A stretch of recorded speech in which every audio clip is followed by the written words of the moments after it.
certo? Hoje, na verdade, vão ser algumas aplicações, então vai ser interessante, a gente vai ver de fato, em alguns casos reais ou na prática, como é que essas máquinas térmicas funcionam. Certo? Então, só para a gente relembrar, né, brevemente os conceitos principais com relação a máquinas térmicas.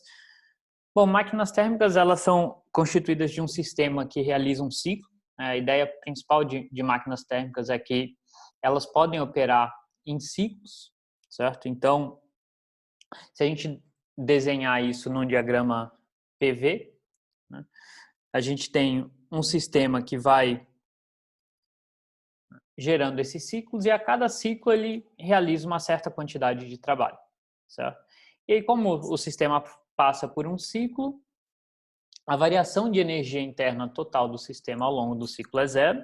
Portanto, né, pela primeira lei da termodinâmica, a gente tem que o trabalho total realizado sobre o sistema, né, a gente lembra que com essa convenção de sinais, esse trabalho é o trabalho realizado sobre o sistema, isso é igual a menos a quantidade de calor absorvida pelo sistema, né, a quantidade de calor líquida absorvida pelo sistema em um ciclo completo.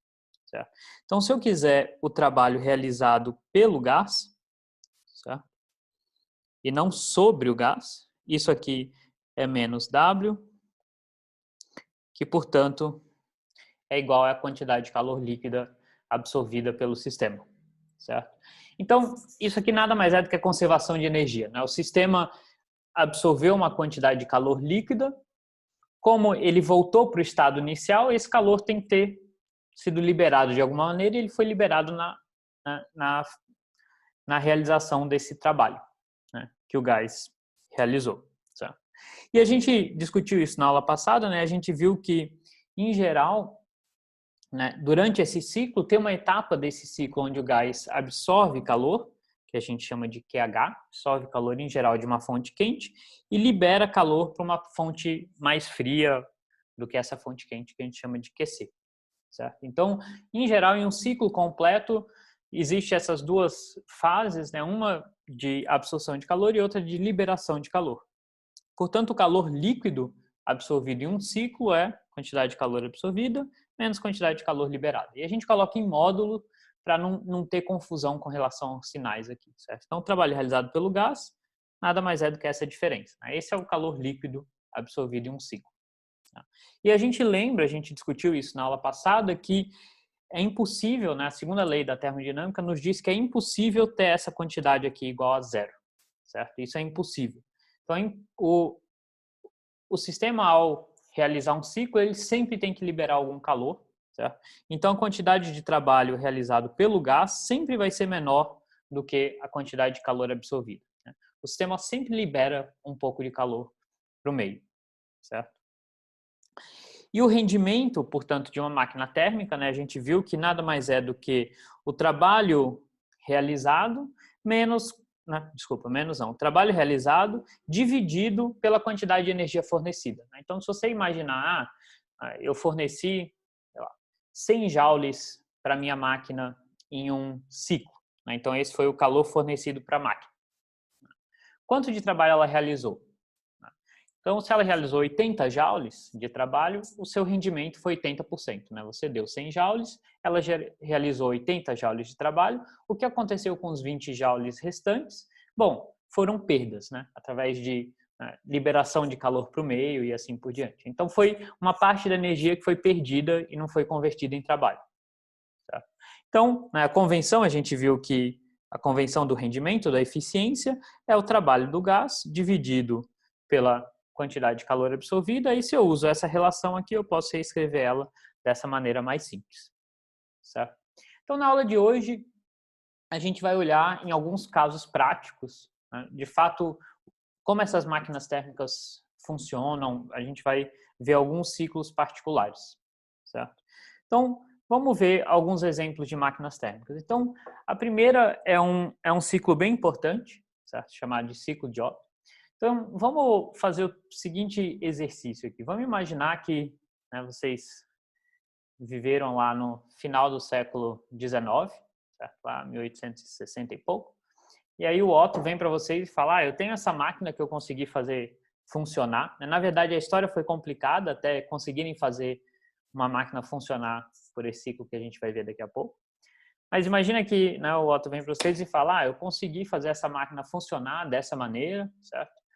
E está aqui a minha máquina funcionando. Analisem essa máquina, né? Tentem me dizer como é que eu posso otimizar, o que eu posso melhorar nessa máquina. Certo? Então vamos tentar fazer esse exercício, né? Obviamente a gente vai fazer algumas simplificações para analisar uma máquina térmica, né? Existem diversos detalhes que são mais específicos de engenharia, mas pelo menos algumas ideias gerais a gente consegue tirar usando os conceitos que a gente já conhece, certo? Então, o ciclo de Otto, ele é utilizado em motores de combustão.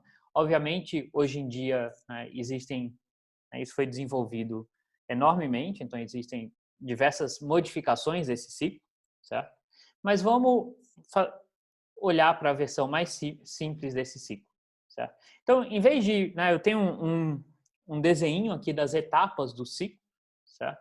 Mas deixa eu primeiro passar esse videozinho para vocês, certo? Para ver, de fato, como é que esse ciclo funciona, certo? Então, deixa eu ver se eu consigo fazer isso daqui, eu preciso compartilhar minha tela novamente. Vamos ver se vai funcionar, certo? Então, vocês estão vendo o videozinho do YouTube aí? Ok. Então, vamos, né, ver do que é feito o ciclo de Otto. Então, basicamente, você tem esse pistão. Esse é a engrenagem principal que vai mudar o volume do meu sistema, certo? E aí ele tem, né, o ponto de maior compressão e o ponto de compressão mínimo, certo? E aí, esse pistão aqui, ele vai estar ligado com, né, esse eixo, certo? E conforme ele sobe e desce, ele faz esse eixo rodar, certo? Então, esse é o funcionamento básico, o princípio básico desse motor, certo? E esse eixo, por exemplo, pode ser um eixo de um automóvel. Tá? Tem alguns detalhes, ele tem essas duas, como vocês estão vendo no vídeo, eles têm essas duas entradas, uma vai ser a entrada de combustível e a outra vai ser a exaustão né, do produto da combustão do combustível, certo? E além disso, ele tem também essa, né, essa vela de ignição, certo? Que vai fazer com que o combustível exploda, certo? Então a ideia é que esse pistão tá funcionando assim, certo? Ele passa por diversas etapas, tá? Então, uma primeira etapa, ele expande e absorve o combustível, então essa expansão faz com que o combustível entre. Depois ele comprime o combustível até esse ponto que vocês estão vendo. Nesse momento tem uma fagulha, certo? A vela dispara e o combustível entra em combustão, certo? E aí essa combustão vai rapidamente aumentar a temperatura e a pressão lá dentro e vai empurrar o pistão para baixo, certo? E aí o pistão vai empurrar, nesse momento em que né, que o gás está realmente fazendo o trabalho, né? Essa explosão faz empurrar o pistão que faz movimentar o eixo, então é nesse ponto em que realmente o gás está fazendo o trabalho. E aí depois o pistão sobe novamente, empurrando esse gás para fora, aí a válvula de exaustão fica aberta, esse gás sai pelo escapamento, certo? E a gente começa o ciclo novamente.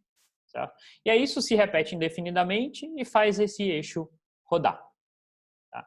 Então vamos ver se a gente consegue transformar isso, né, todo esse mecanismo, que são diversas etapas, transformar isso em algo um pouco, algo que a gente consiga trabalhar e analisar até quantitativamente. Certo? Então, deixa eu voltar para a minha tela aqui.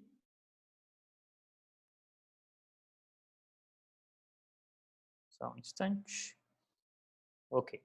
Então, esse aqui é o ciclo, certo? Que a gente tem. Tá? Então, a gente tem as seguintes etapas do nosso ciclo, né? Vou repetir elas brevemente. A gente acabou de ver no vídeo, mas agora a gente está quebrando ela em etapas. Então, a primeira etapa é pistão desce, certo? E entra aqui combustível nessa câmara, certo? E a gente vê que, né, o eixo está girando, então ele tem um certo momento de inércia, certo? Então, o eixo faz esse pistão movimentar por causa desse momento de inércia, certo? Então, enquanto ele está descendo, ele está entrando combustível aqui, depois ele comprime o combustível, certo? Até chega num ponto de compressão máxima, quando a vela acende, certo? E gera combustão. Então, nesse momento aqui, nessa etapa, é onde eu tenho a combustão do meu combustível, e eu tenho um aumento rápido de temperatura e pressão que vai empurrar o pistão para baixo. Tá? Então, esse aqui é o momento, de fato, que o meu gás ou o meu combustível está realizando o trabalho. E aí depois eu tenho, né, esse pistão vai descer. Quando ele subir, né, o que sobrou aqui é fumaça, resto de combustível, ar. Esse ar vai ser expelido pela válvula de exaustão, certo? Portanto, esse pistão vai comprimir e vai expelir esse gás, certo? E aí eu vou ter basicamente ar de novo. Tá? Então, esse é o ciclo. Né? Então, o que a gente quer fazer é analisar esse ciclo, ver, como eu já falei para vocês, de que maneira a gente consegue fazer uma descrição quantitativa, por mais que a gente assuma algumas simplificações. Tá? Então, a primeira pergunta que eu quero fazer para vocês, dessas etapas, é uma pergunta, não tem nada de física aqui, certo? É só para a gente tentar visualizar um pouco o que está acontecendo. Imagina que o meu eixo está rodando com uma velocidade constante, certo? Então, a minha pergunta é, em qual dessas etapas, ou quais dessas etapas, certo? O volume varia mais lentamente com o tempo, certo? Então, imagina que o meu eixo está rodando a uma velocidade constante, esse meu pistão, então, está subindo e descendo. Tá? Vê se vocês conseguem imaginar em qual dessas etapas o volume varia mais lentamente. Né? O volume está uma hora comprimindo, outra hora expandindo, mas em quais etapas ele está variando mais lentamente? Então, o que muda, né, conforme esse eixo vai girando é que esse pistão ou ele está se movimentando aqui, certo? Ou ele está meio que nessa parte se movimentando horizontalmente, certo? Quando ele está passando pela parte mais baixa da circunferência. Aqui ele está se movimentando aproximadamente verticalmente, aqui no topo também meio que horizontalmente. Certo? Então, tanto no topo quanto na parte mais baixa dessa circunferência, o pistão basicamente está fazendo isso aqui. Ele está se movimentando horizontalmente e não está variando o volume da câmara. Está variando, mas bem pouquinho. Certo? Enquanto nas partes laterais aqui do movimento, né, ele está realmente subindo e descendo. Certo? Então, é nesses pontos aqui em que o pistão varia menos o volume da câmara. Né? A movimentação do pistão varia menos o volume da câmara. Certo? Então, por exemplo, se a gente olhar aqui no caso C, certo?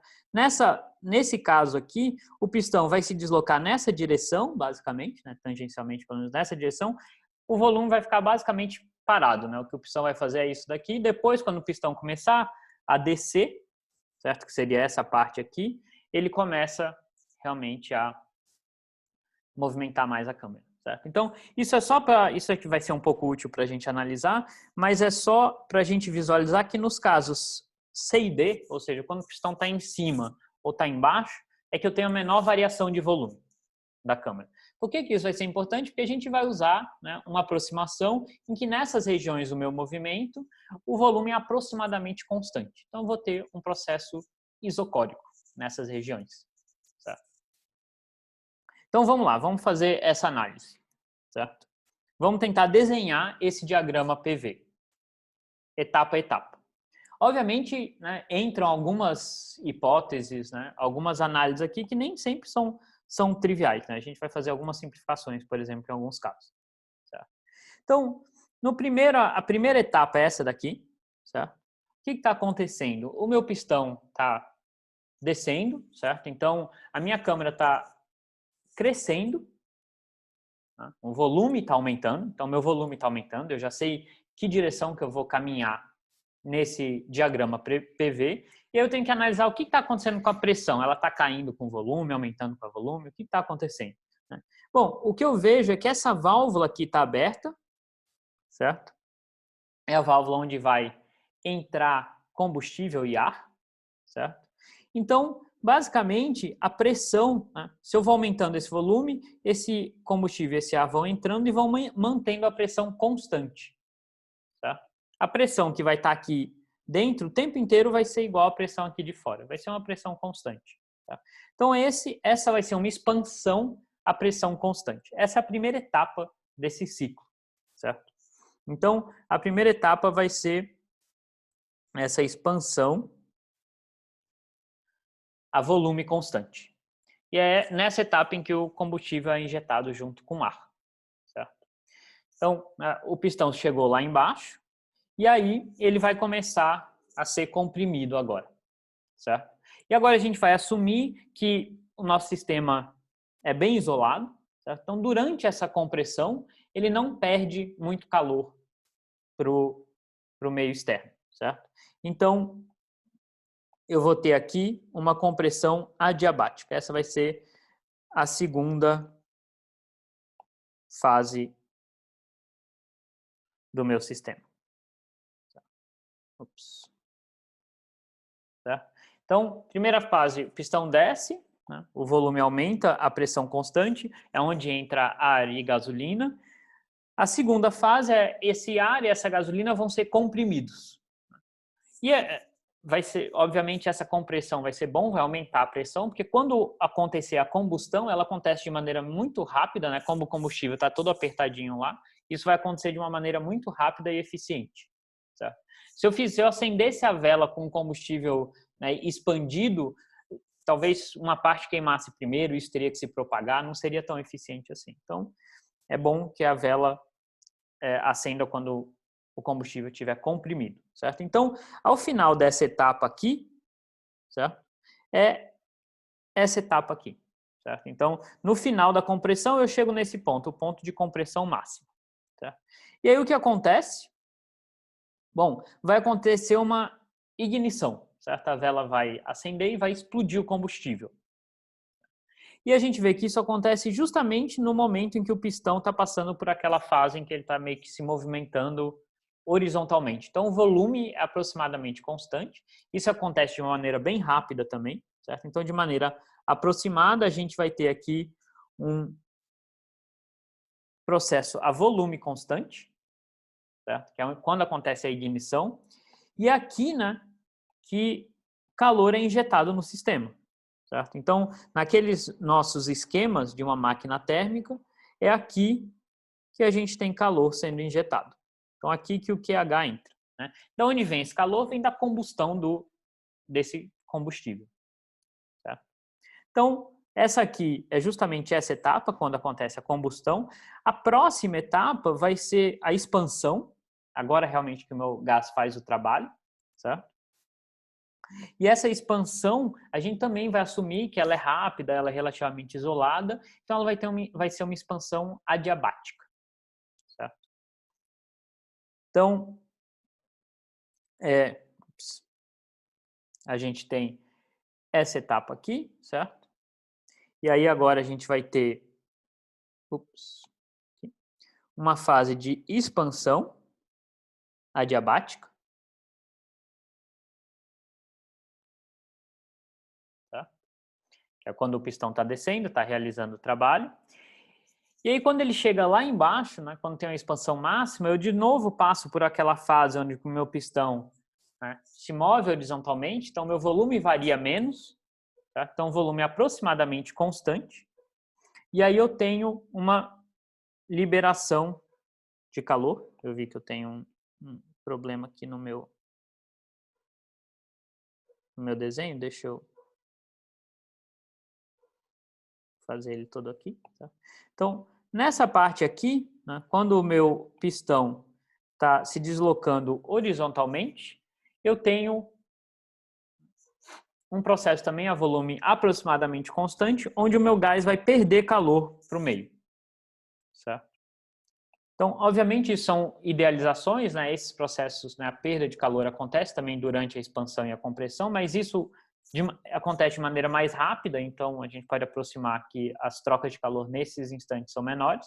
No momento, né, de máximo volume, esse volume fica aproximadamente constante por um tempo e o gás perde calor, certo? Então, nesse momento aqui, eu tenho calor sendo liberado para a parte externa, né? Esse gás, obviamente, estava quente após a combustão, então ele perde um pouco de calor para a parte externa, certo?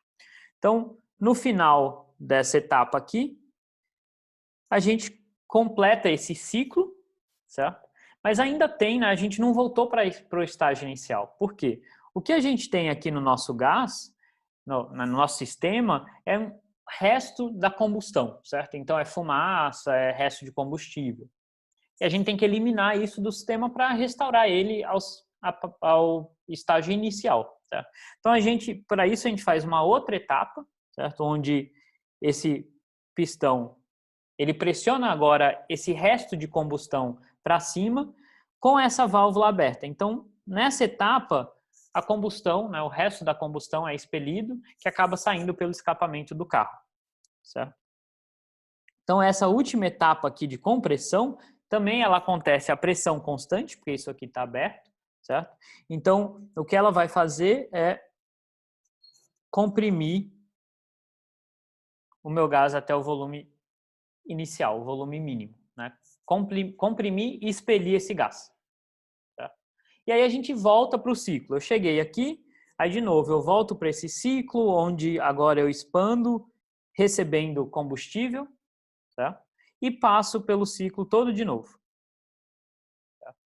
Então, a gente tem que tomar um certo cuidado quando a gente, né, vê esse ciclo de Otto desenhado em alguns lugares, inclusive no livro de vocês. Essa parte aqui não está descrita, mas ela é importante para o funcionamento real do motor a combustão. Por que ela não está descrita? Porque a gente vê que ela se cancela, ela não realiza trabalho. O que realmente realiza trabalho são essas curvas aqui, esse ciclo, que é formado de duas isocóricas e duas adiabatas. Tá? Então, esse é o esquema simplificado desse ciclo. Tá? Então, novamente, essas linhas laranjas não realizam trabalho e elas correspondem à fase de injeção de combustível e ejeção de restos da combustão, né? Da fumaça da combustão. Tá? Então, a gente agora tem um esquema do nosso ciclo, a gente pode fazer uma análise quantitativa. Tá? E aí, obviamente, a primeira pergunta que a gente quer responder é qual que é a eficiência desse ciclo? Tá? Então, vamos tentar calcular essa eficiência. A gente já tem todos os ingredientes para calcular essa eficiência. A gente viu que basta considerar essa parte aqui do ciclo, tá? E essa é nada mais é do que duas isocóricas e duas adiabatas. Então, a gente sabe calcular os trabalhos, quantidade de calor trocado, tudo isso nesse ciclo. A gente vai fazer uma aproximação adicional de que os nossos gases são gases ideais. Tá? Não é perfeito, mas é uma primeira aproximação que é válida. Tá? Então, vamos lá. Como é que eu posso determinar essas quantidades de calor? Né? Para elas, eu preciso calcular elas para eu poder calcular a minha eficiência. Né? Ou calcular o trabalho, tanto faz. Certo? É equivalente. Então, a gente viu que o calor é trocado em duas etapas. Né? Eu tenho calor entrando aqui, a volume constante, e calor saindo aqui também a volume constante. Tá? Então, é uma troca de calor a volume constante. E aí, para isso, a gente pode, uma das maneiras de calcular essas quantidades é usar o calor específico a volume constante do gás. Tá? Então, vamos lá. Como essas trocas de calor ocorrem a volume constante, a gente sabe que... Eu vou escrever tudo em módulo para a gente não ter dúvida de que a gente está calculando uma quantidade positiva. Então, a quantidade de calor vai ser NCV vezes a variação de temperatura. Ou, se eu quiser, o módulo da variação de temperatura. Certo? Então, nesse primeiro caso aqui, nesse meu diagrama, a quantidade de calor ela acontece quando o meu sistema vai do ponto A para o ponto B. Então, a temperatura final eu vou chamar de TB e a inicial de TA. Certo? E a quantidade de calor expelida, QC, é quando o sistema vai da temperatura Tc até a temperatura Td. Certo? Isso, em princípio, né, usando as nossas convenções, é uma quantidade negativa, tá? Porque o sistema está perdendo calor, mas como eu vou calcular o módulo, a gente vai calcular uma quantidade positiva. Certo? Então, a gente vai calcular o módulo desse calor perdido. Então, aqui a gente viu que a minha temperatura final é a do ponto B e a inicial é do ponto A. E a quantidade de calor expelido, né, naquele ponto, do ponto C para o ponto D, calculando em módulo, vai ser Tc menos Td. Tá? Eu sei que a temperatura D é menor que a C. Certo? Então, eu quero em módulo, eu tenho que colocar a Tc na frente. Então, a nossa eficiência, a gente consegue escrever como 1 menos, aí eu preciso fazer a razão dessas duas quantidades. Certo? Então, vai ser Tc menos Td sobre Tb menos Ta. Então, é a razão dessas diferenças de temperatura. Mas tem uma maneira ainda mais interessante da gente escrever essa eficiência, né? Porque essas razões de temperatura, em geral, não é algo muito simples da gente determinar, né? A gente teria que medir naqueles momentos do meu ciclo qual seria a temperatura do meu sistema, certo? Então, não é algo tão simples. Existe uma maneira melhor de expressar esse rendimento, ou essa eficiência, que é em relação aos volumes. Certo? Então, eu tenho dois volumes aqui. Eu tenho o meu volume mínimo quando o gás, né, ou o combustível está maximamente comprimido, e o volume máximo, que é quando o pistão está lá embaixo. Certo? Então, eu tenho esses dois volumes. A gente vai ver que a gente vai conseguir escrever eficiência em termos desses volumes, que é algo, né, muito mais fácil da gente medir experimentalmente ou até modificar no design do motor. Tá? Então, a gente lembra que para processos adiabáticos, né, que são essas duas curvas aqui, tá? Eu tenho uma relação entre pressão e volume. Né? Então, a gente lembra que num processo adiabático, isso aqui é constante, PV elevado a gama é constante, onde gama é aquela razão dos calores específicos, que depende do número de graus de liberdade do gás. Certo? Então, é um número maior do que 1. Então, para essa curva aqui, a gente tem PB, VB elevado a gama como sendo uma constante em qualquer ponto dessa curva. Em particular, vai ser, né, se eu pegar o começo e o final da curva, eu tenho que PC, VC gama vai ser igual a PB, VB gama. Certo? E eu lembro que, né, o volume B, né, do ponto B é igual ao do A, porque essa curva aqui é um mesocórico, certo? Então, VB é igual a VA. Tá? E eu vou assumir um gás ideal. Então, eu vou assumir que a relação PV igual a nRT é válida. Certo? Então, usando essas coisas, o lado esquerdo eu posso escrever como PB. Em vez de VB, eu vou escrever VA. Dá na mesma, né? São as mesmas quantidades. Tá? E agora eu vou substituir PB usando a lei dos gases ideais, então vou escrever P em função de temperatura e volume. Então vai ser nRT dividido por V. Tá? Então isso daqui vai ser nRTB dividido pelo volume nesse ponto, que é o volume A, então vai dar VA gama menos 1. De maneira análoga, para o PC e VC, eu posso escrever isso como nRTC VC gama menos 1. Certo? E igualando essas duas coisas, né, usando que essas duas coisas têm que ser iguais para uma diabata, eu tenho, portanto, que TB VA gama menos 1 vai ser igual a TC VC gama menos 1. Certo? Então, eu consegui achar uma relação entre volumes e temperaturas, entre esses dois pontos. né? Que é o que a gente quer, porque a eficiência que a gente calculou estava em termos das temperaturas, a gente vai querer escrever em função dos volumes. Tá? Então, achei essa primeira relação. Tá? Se eu fizer algo análogo para a segunda curva, né? Então, essa relação eu fiz analisando essa curva aqui. Se eu analisar essa curva aqui, eu vou chegar a uma expressão muito parecida que vai relacionar as temperaturas de A e D com os volumes. Certo?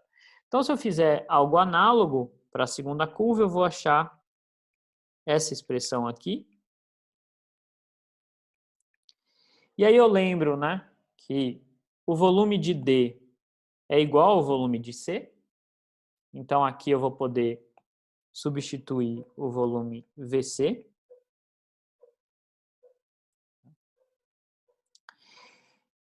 E aí eu tenho agora, né, usando esses dois resultados, a gente pode escrever então que TB menos TA, VA, gama menos 1, vai ser igual a TC menos TD, VC, gama menos 1.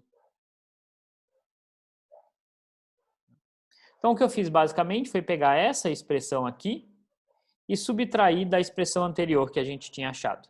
Eu subtraí as duas equações. Tá? Então, um lado eu vou ficar com TB menos TA, o outro vai ser TC menos TD. Tá? E agora eu estou quase lá, né? Porque a razão dessas diferenças de temperatura era justamente o que aparecia no nosso rendimento, certo? Então, TC menos TD sobre TB menos TA, passo isso para cá, vai ser VA gama menos 1 sobre VC gama menos 1. E aí, finalmente, né, então a gente viu que o rendimento era 1 menos isso, né, que na verdade é uma razão dos volumes. Certo? Então, finalmente, a gente faz a seguinte definição, né, a gente chama de VA, que era o volume mínimo, é o volume de máxima contração, a gente chama isso de V. VC, que era o volume máximo, né, de máxima expansão, a gente chama de um fator R vezes V, certo? Onde esse R é um número maior do que 1. Então, é quanto o meu volume expandiu, né? Se ele expandiu 2 vezes, 3 vezes, esse R vai ser 2 ou 3. Tá? Então, com essas definições, a gente tem que a nossa eficiência é 1 menos VA gama menos 1 sobre VC gama menos 1, que vai ser 1 menos 1 sobre R gama menos 1. Se eu substituir, né, isso aqui e isso aqui, os V's vão se cancelar, o que sobra é um R aqui embaixo. Tá? Então, finalmente, a eficiência desse motor de Otto, desse ciclo de Otto, a gente vê que, depois de trabalhar um pouco com as expressões, a gente chega numa expressão relativamente simples e a gente vê o que realmente determina essa eficiência. Tá? Então, tem dois elementos importantes. Né? Um é a razão entre esses volumes. Tá? Então, quanto maior for esse número R, certo? Menor vai ser essa fração, portanto, maior vai ser a minha eficiência. Certo? Então, eu vou querer, para otimizar o meu motor, eu vou querer ter uma expansão grande, certo? Ou uma compressão máxima. Né? Então, eu vou querer que ele expanda muito ou comprima muito o gás. Tanto faz, né? É a razão que importa aqui. Além disso, a gente vê que depende desse gama. E o gama era uma propriedade do gás. Né? A gente lembra que a razão dos calores específicos que dependia do número de graus de liberdade do nosso gás. Então, é uma propriedade intrínseca do gás. Depende de que gás eu estou utilizando lá. Certo?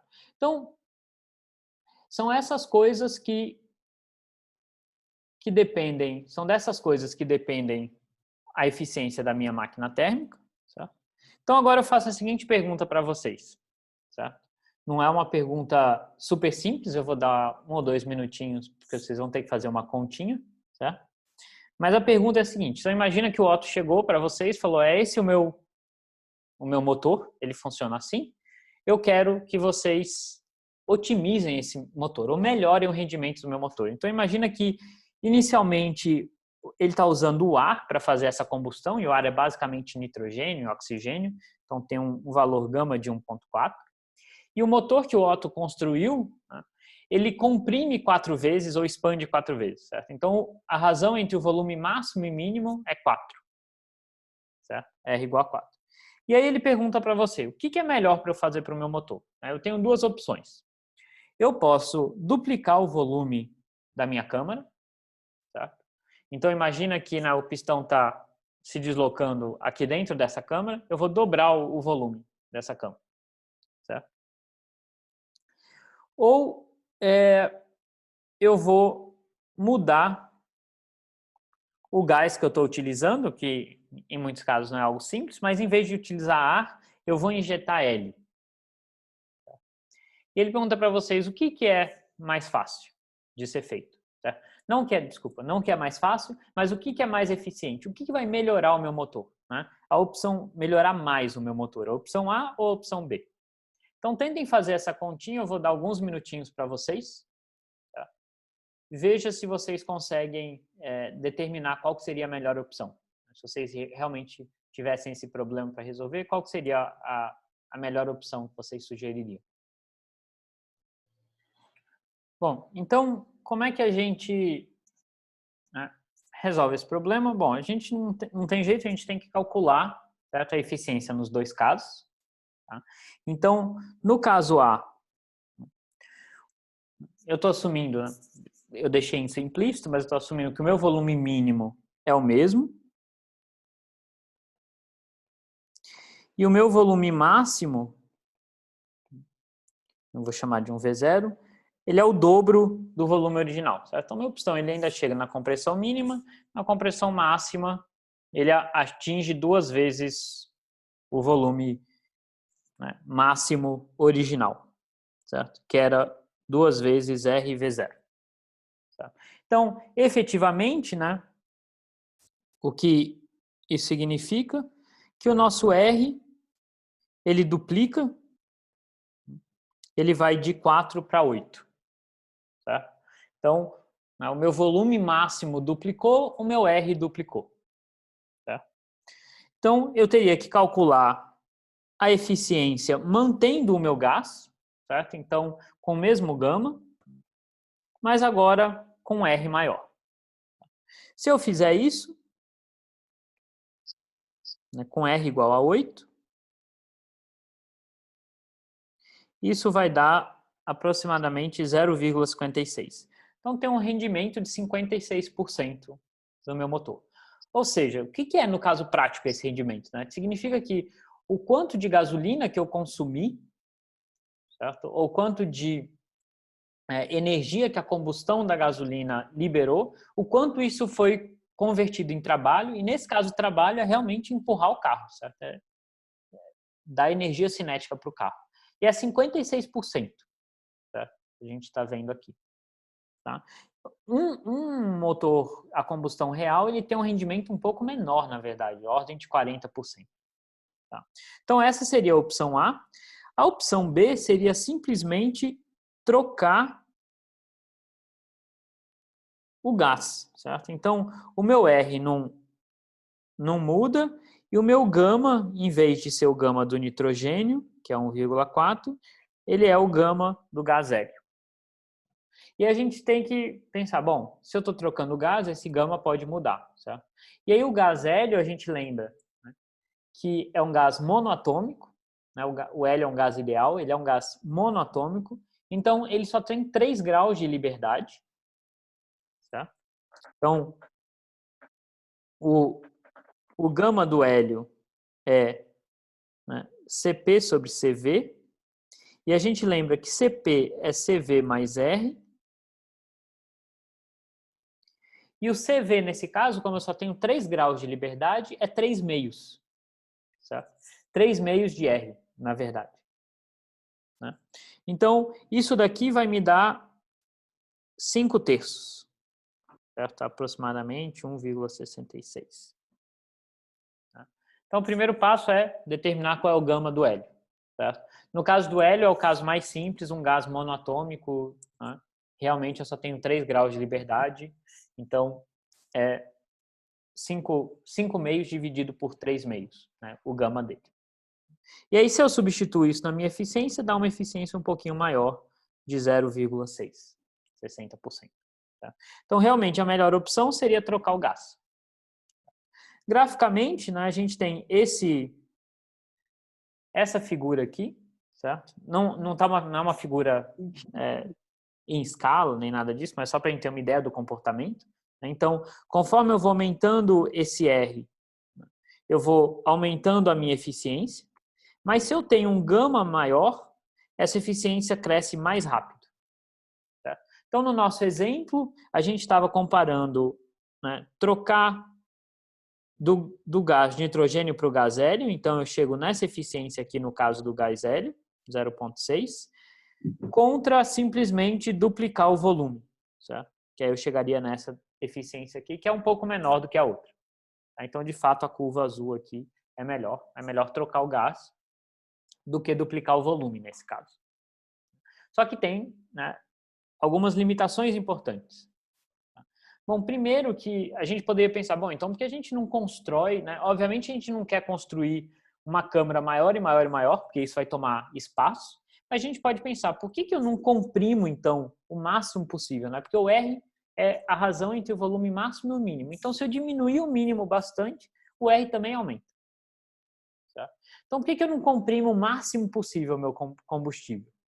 E o problema é que, conforme você vai comprimindo o combustível, a temperatura dele vai aumentando, e aí chega um ponto que ele entra em combustão espontânea. Certo? Então, ele vai explodir antes do momento que você deseja. Certo? E essa combustão também vai ser, de certa forma, incontrolável. Então, a gente também tem um limite do quanto a gente consegue comprimir o combustível. Essa é uma limitação do ciclo de Otto. Tá? Então, esse R não pode ser um número muito grande. A compressão não pode ser muito alta.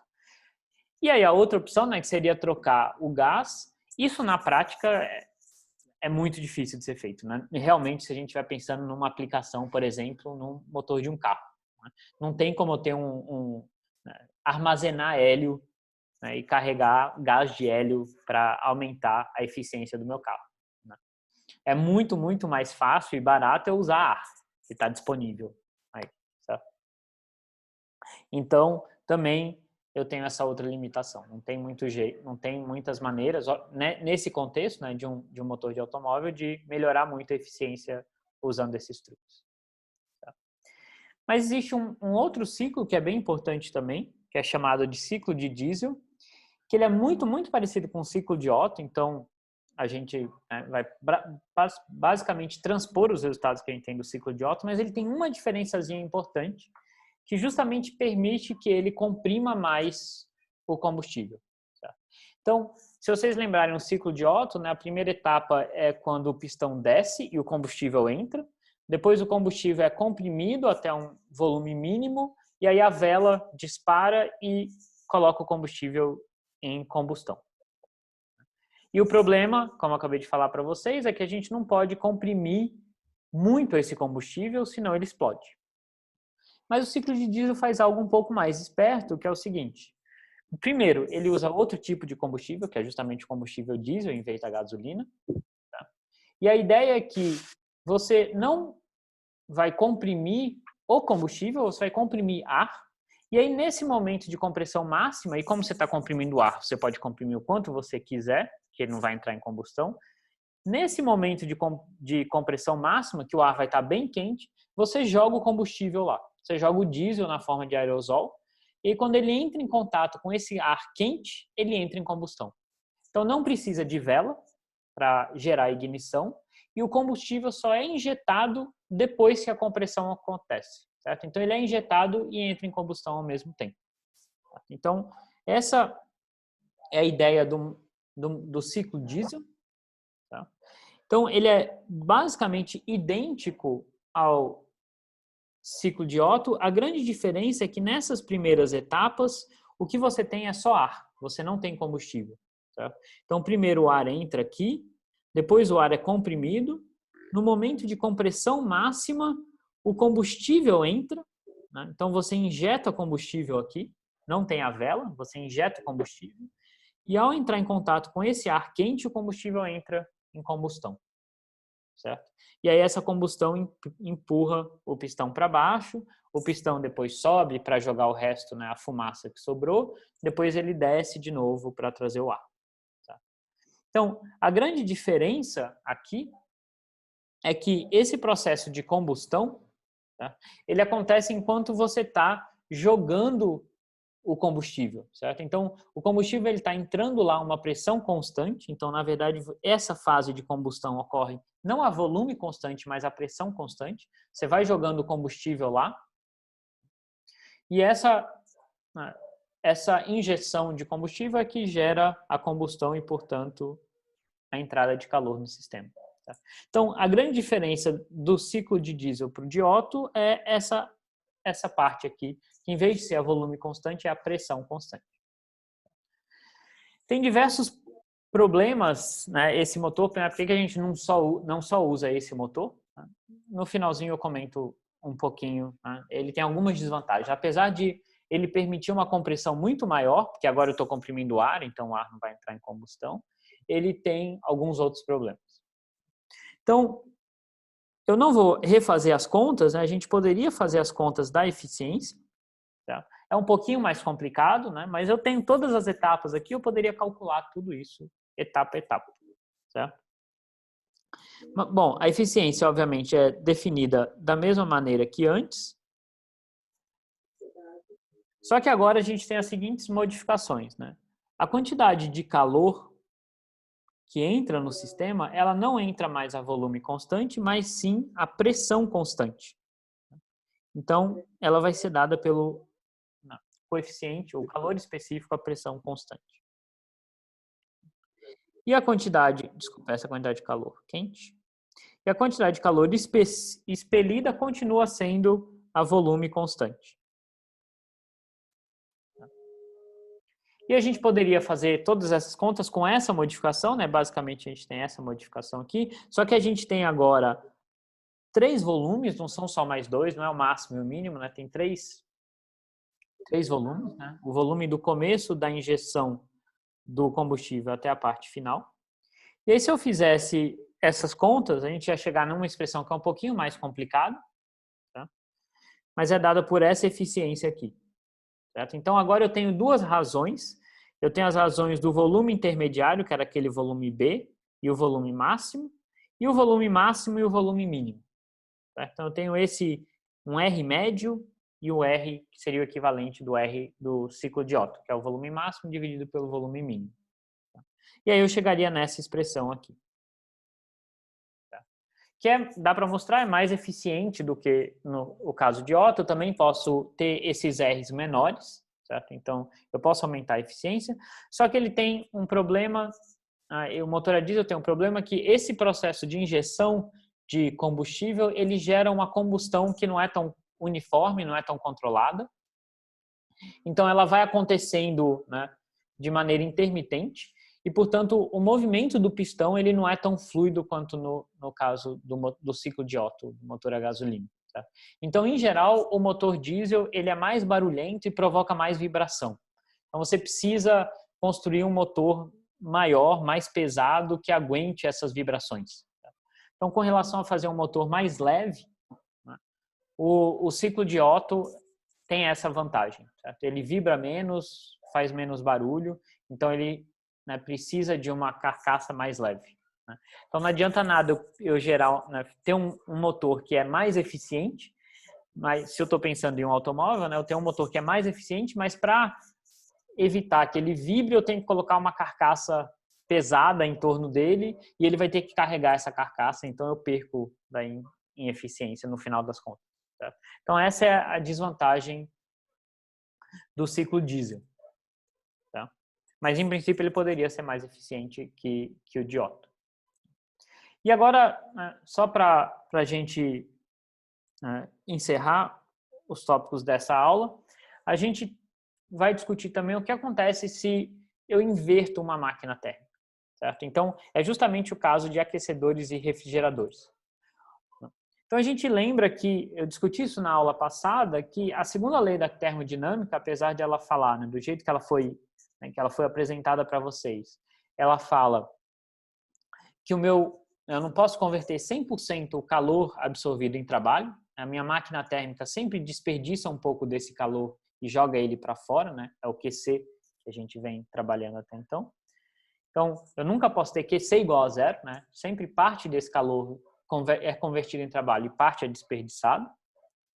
Mas eu mostrei para vocês que isso é equivalente a falar que o calor ele sempre flui de um corpo mais quente para um mais frio, se eu não estiver, né, realizando um trabalho externo nesse corpo, né, ou nesse sistema. Eu mostrei para vocês que se eu pudesse violar a lei que eu acabei de falar para vocês, eu também poderia, né, arrumar um sistema onde o calor fluiria diretamente do corpo frio para o quente, sem eu ter que injetar energia, sem eu ter que realizar trabalho. Tá? Então, se eu estou pensando em um aquecedor e refrigerador, em geral o que eu estou querendo é, no caso, por exemplo, de um aquecedor, eu tenho uma temperatura mais fria lá fora, tá? E eu quero tirar calor dela, então eu quero tirar calor do meu corpo mais frio e jogar no corpo mais quente, que é, por exemplo, dentro de casa. Certo? No caso de um aquecedor. No caso do refrigerador é o oposto, né? Eu quero tirar calor de dentro de casa, que está uma temperatura mais baixa, e jogar para fora, que está uma temperatura mais alta. Em ambos os casos, eu quero transferir calor do corpo mais quente para o mais frio. E aí, isso obviamente não acontece naturalmente. A única maneira de eu fazer isso é se eu realizar trabalho. Certo? Então, a ideia é bem simples, né? O que a gente faz é reverter uma máquina térmica. Uma máquina térmica, ela tira calor da fonte quente, né? Joga calor para uma fonte fria e a diferença ela converte em trabalho, que a gente chama de trabalho realizado pelo gás. Essa é uma quantidade positiva. Se eu inverter esse ciclo, fazer a minha máquina funcionar ao contrário, obviamente não é toda máquina que dá para fazer isso, né? O ciclo de Otto, por exemplo, eu não consigo fazer o meu combustível, não consigo fazer o processo reverso de combustão, né? Então não é toda máquina que eu posso fazer isso, mas pensando de maneira, né, teórica, se eu inverter o funcionamento da minha máquina, o que acontece? Né? Na verdade, a máquina agora não vai realizar trabalho, acontece o oposto, né? Um meio externo realiza trabalho sobre a máquina, então isso é o que a gente chama de W, certo? Então esse é o trabalho realizado sobre a máquina, isso é positivo.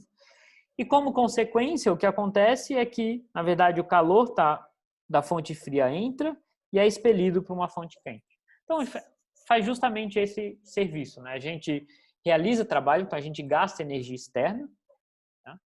E essa energia externa é utilizada para tirar calor de uma fonte fria e jogar numa fonte quente, né? Que é oposto ao fluxo natural. Tá? Então, se a gente pensar simplesmente como uma máquina térmica ao contrário, né, um aquecedor e refrigerador é basicamente idêntico, o que muda é o que é o corpo quente e o que é o corpo frio. Né? Então, no caso de um aquecedor, a minha fonte quente é, né, o cômodo, o prédio, é onde a gente está, tá? E a minha fonte fria é o ambiente externo. Tá? E aí eu posso definir um coeficiente de desempenho para o meu aquecedor, certo? A gente chama de código. E como é que eu posso medir esse desempenho, certo? É relativamente simples, né? O que eu quero é arrancar calor, né, da fonte fria e jogar na fonte quente. E eu quero né, transferir a maior quantidade de calor possível, dado a quantidade de trabalho que eu tive que realizar. Né? Então, imagina que se eu tenho um aquecedor elétrico, por exemplo, quantidade de energia elétrica, eu vou gastar uma certa quantidade de energia elétrica para fazer essa transferência de calor.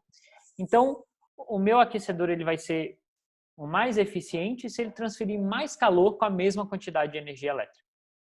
Então, uma medida de eficiência, nesse caso, na verdade, de desempenho, é quantidade de calor transferida, né, calor quente, né, então, transferida da fonte fria e jogada na fonte quente. Né, o que eu estou interessado, de fato, é quanto é jogado na fonte quente, é isso que me interessa, né, quanto que o meu aquecedor está jogando de calor no ambiente, dividido pela quantidade de trabalho que ele realizou. Tá? Então, né, se eu gastei tantos joules de energia, né, ou energia elétrica, algum outro tipo de energia, ou energia mecânica, né, quanto dessa energia foi convertida em calor, que está agora, né, que foi injetado no ambiente. E no caso do refrigerador, na verdade, é o contrário. Né? Eu quero saber, dado a quantidade de trabalho, né, quanto de calor frio, né, a quantidade de calor que eu consegui tirar do meu ambiente. Né? Se eu quero resfriar, eu quero tirar calor do meu ambiente. Então, o que eu estou interessado aqui é quanto calor eu tirei do meu ambiente, da minha fonte fria, por exemplo, o meu prédio ou de dentro da minha geladeira, tá? Por trabalho realizado. Tá? Então, esse é o coeficiente de rendimento. Não de rendimento, de desempenho de um refrigerador. Tá? Tudo que a gente discutiu antes continua valendo, a única diferença é que o ciclo acontece na direção oposta. E agora, em vez da minha máquina térmica realizar trabalho, ela sofre trabalho e, como consequência, ela transfere calor de uma fonte fria para uma fonte quente. Certo? Essa é a ideia de um aquecedor ou de um refrigerador. Então, só para encerrar, deixa eu passar essa perguntinha para vocês. Certo? A pergunta é a seguinte. Dado, né, que eu tenho um aquecedor, tá? E lembrando que uma máquina térmica de Carnot, certo? A eficiência dela é dada por isso daqui, certo?